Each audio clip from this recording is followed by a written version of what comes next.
সময় সংবাদের সঙ্গে আছি আমি তানজিমুনিয়া। সিরাজগঞ্জে বাস ও ট্রাকের মুখোমুখি সংঘর্ষে ৩ জন নিহত হয়েছেন। আহত হয়েছেন আরও অন্তত ২০ জন। পুলিশ জানায় গত রাত ৪টার দিকে জেলার বানিয়াগাতি এলাকায় ঢাকাগামী হিমেল এক্সপ্রেস নামে একটি বাসের সঙ্গে উল্টো দিক থেকে আসা একটি ট্রাকের সংঘর্ষ হয়। এতে বাসটি রাস্তার পাশে পড়ে যায়।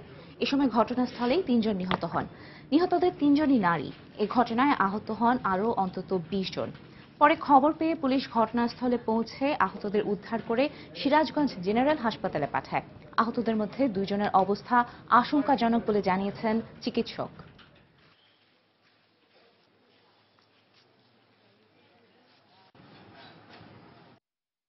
তৎক্ষণাৎ যাই ঘটনাস্থলে যে 3টা লাশ পাই, 3টাই মহিলা। বাসের ভিতরে একটা, আর সামনে একটা ছিল, পিছনে একটা। অনেক লোক ইনজুরি, বাট পরে তৎক্ষণাৎ যায় তো একটা খালি ট্রাক দিয়ে তাদেরকে দ্রুত হাসপাতালে শিফট করি। সাতক্ষীরার সদর উপজেলার তলইগাছা সীমান্তে ভারতে পাচারের সময় 24টি স্বর্ণের বার উদ্ধার করেছে বর্ডার গার্ড বাংলাদেশ। বিজিবি 38 ব্যাটালিয়নের ভারপ্রাপ্ত অধিনায়ক জানান, গতকাল দক্ষিণ তলইগাছি সীমান্তের নটি জঙ্গল এলাকায় অভিযান চালায় বিজিবির একটি টহল দল। সেখানে একটি ধানের ক্ষেতের পাশে পলিথিনে মোড়ানো অবস্থায় স্বর্ণের বারগুলো পাওয়া যায়। ধারণা করা হচ্ছে কোনো সংঘবদ্ধ চক্র পাচারের উদ্দেশ্যে স্বর্ণগুলো নিয়ে যাচ্ছিল। এ সময় টহল দলের উপস্থিতি টের পেয়ে সেগুলো পথেই ফেলে যায় তারা। স্বর্ণগুলোর বাজার মূল্য 1,54,00,000 টাকা বলে জানিয়েছে বিজিবি। পহেলা বৈশাখে সোহরাওয়ার্দী উদ্যানের সামনে নারী লাঞ্ছনার প্রতিবাদে সংহতি সমাবেশ করেছে বাংলাদেশ ছাত্র ইউনিয়ন। গতকাল বিকেলে ঢাকা বিশ্ববিদ্যালয়ের রাজু ভাস্কর্যের সামনে এ সমাবেশে অংশ নেন ছাত্র, শিক্ষক সহ সাধারণ মানুষ। এতে বক্তারা ঘটনার সময় বিশ্ববিদ্যালয়ের প্রক্টরের নিষ্ক্রিয় ভূমিকার সমালোচনা করে তার পদত্যাগ দাবি করেন। তারা অভিযোগ করেন, বিশ্ববিদ্যালয় প্রশাসন দোষীদের রক্ষা করার চেষ্টা করছে। ঘটনাস্থলের পাশে পুলিশ অবস্থান করলেও কোনো ব্যবস্থা নেওয়া হয়নি বলেও অভিযোগ করেন তারা। ভাষায় যেটা বলা হচ্ছে যৌন সন্ত্রাসীকে সিসিটিভি ক্যামেরাটা কি জন্য রাখা আছে, ক্যামেরা যারা দেখছেন তাদের কি দায়িত্ব ছিল। আমরা পরিষ্কার দেখতে পাচ্ছি যে বিশ্ববিদ্যালয়ের প্রশাসন এবং প্রক্টর যে ভূমিকা পালন করছেন, যেভাবে সত্যকে অস্বীকার করছেন, তারা সরাসরি এই যৌন নিপীড়কদের সহযোগী হিসেবে আমরা ঘোষণা করতে বাধ্য হচ্ছি। পয়লা বৈশাখে এভাবে কলঙ্কিত যখন করলো, পুলিশ দাঁড়িয়ে থাকলো, প্রক্টর দাবা খেললেন, নারকীয় ঘটনা, বর্বরোচিত ঘটনা ঘটালো, তোমাদের চোখে পড়লো না? তাহলে কেন আছো? আমি তো বড় কষ্ট করে টাকা অর্জন করে সেই টাকা দিয়ে ট্যাক্স হিসেবে, সেই ট্যাক্সকে তোমরা পেট মোটা করছো।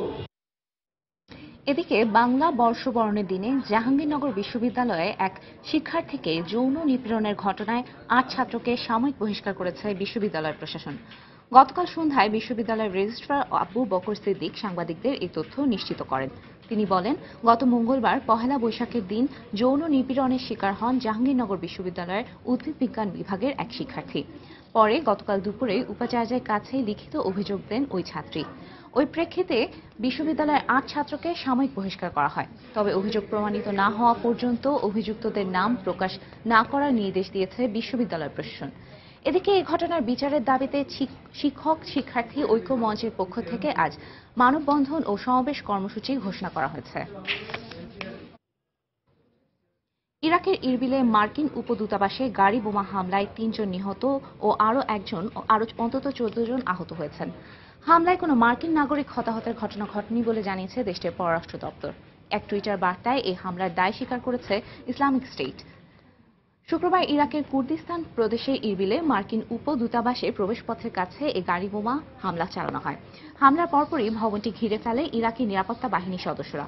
এই ঘটনায় কোনো মার্কিন নাগরিক হতাহতের ঘটনা ঘটেনি বলে জানিয়েছেন দেশটির পররাষ্ট্র দপ্তরের মুখপাত্র মেরি হার্ফ। এই হামলার পাশাপাশি একই দিন বাগদাদে চালানো পৃথক দুটি গাড়ি বোমা হামলারও দায় স্বীকার করে ইসলামিক স্টেট জঙ্গি গোষ্ঠী। বাগদাদের আল আমিল ও আল হাবিবিয়া এলাকায় চালানো ওই দুইটি গাড়ি বোমা হামলায় অন্তত 27 জন নিহত হয়। পাকিস্তানের বিপক্ষে 16 বছর পর জয় পেল টাইগাররা।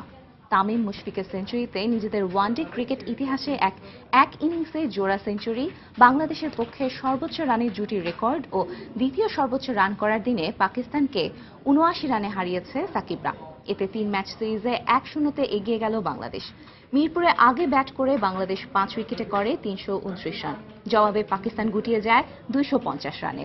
শেরেবাংলা স্টেডিয়ামে টস জিতে ব্যাট করতে নেমে ওপেনিংয়ে সৌম্যের সঙ্গে ৪৮ রান যোগ করেন তামিম। সৌম্য ফেরেন ২০ রানে। পরে মাহমুদুল্লাহ মাত্র ৫ রান করে আউট হলে দলের হাল ধরেন তামিম ইকবাল ও মুশফিকুর রহিম। তামিম মারমুখী ঢঙে খেলে ২ বছর পর তুলে নেন ওয়ানডে ক্যারিয়ারের পঞ্চম সেঞ্চুরি, করেন ১৩২ রান। মুশফিকের সঙ্গে গড়েন বাংলাদেশের পক্ষে যেকোনো উইকেট জুটিতে রেকর্ড ১৭৮ রান। তামিমের পর মুশফিকও মিরপুরের গ্যালারি মাতিয়ে রাখেন। টাইগার টেস্ট অধিনায়ক ও ক্যারিয়ারের তৃতীয় সেঞ্চুরি তুলে আউট হন ১০৬ রান করে। শেষ দিকে সাব্বিরের ১৫ রান ও সাকিবের ২৭ বলে ৩১ রানের সুবাদে ৬ উইকেটে ৩২৯ রানের বিশাল সংগ্রহ পায় টাইগাররা। জবাবে ব্যাট করতে নামা পাকিস্তান তেমন সুবিধা করতে পারেনি। দলীয় ৫৯ রানে হারতে হয় সরফরাজ আহমেদ ও মোহাম্মদ হাফিজের উইকেট। ভালোই খেলতে থাকা অধিনায়ক আজাহার আলীও আউট হয়েছেন ৭২ রানে। এরপর নিয়মিত উইকেট হারিয়েছে অতিথিরা।